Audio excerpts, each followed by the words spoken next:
আমি খুব বাধ্য হয়ে ভিডিওটা এই সিচুয়েশনে এরকম ভাবে বানাচ্ছি কারণ আমি খুব ভয় পেয়ে গেছি।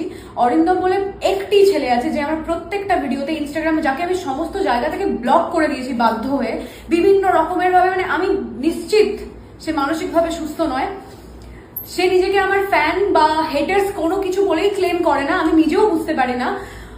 সেই ছেলেটি আমার বাড়িতে চলে আসে আমাকে না বলে, বাড়ির দরজায় এসে নক করে যে দরজা খোলো, আমাকে ভেতরে যেতে দাও, আমি দেবচন্দ্রিমার সাথে দেখা করতে চাই। এত সাহস মানুষের কি করে হয় আমি জানি না।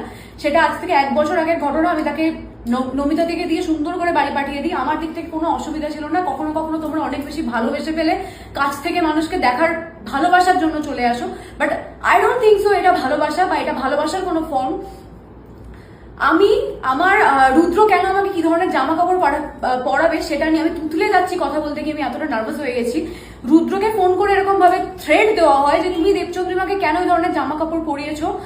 নমিতা দিকে বারবার ফোন করে বিরক্ত করা হয়। মানে আমাদের সকলের না জীবনটা খারাপ করে দিয়েছে একটি ছেলে, যার কাছে খুব ভাগ্যবশত আমার নাম্বারটা নেই, না হলে বোধহয় এতদিনে অনেক কিছু হয়ে যেত। 1-1.5 বছর ধরে আমি এটা দেখার পর আজকে ফাইনালি আমরা আবার একটা শুট করছিলাম, রুদ্রর ফোনে একটি ফোন আসে। আর ছেলেটি এতটাই মানসিক ভারসাম্যহীন, 1 নাম্বার থেকে ফোন করে না, সমস্ত জায়গা থেকে ফোন করে। তার কাছে 20-25টা নাম্বার আছে শুধুমাত্র আমি অবধি পৌঁছানোর জন্য। আমার মনে হয় না এটা কোনো রকমের কোনো ভালোবাসা। রুদ্রকে ফোন করে সেই একই কথা বিভিন্ন কথার মাধ্যমে আমি বাড়িতে গেছিলাম, ভুল হয়ে গেছে, দেবচন্দ্রিমার সাথে কথা বলতে চাই। আমি ইনফ্যাক্ট আজকের কলটা ইচ্ছে করে রেকর্ড করেছি, যাতে হয় না মানুষের ধৈর্য শেষ হয়ে গেছে। আমি বাধ্য হয়ে আমি নিজে ওর সাথে কথা বলতে গেলাম।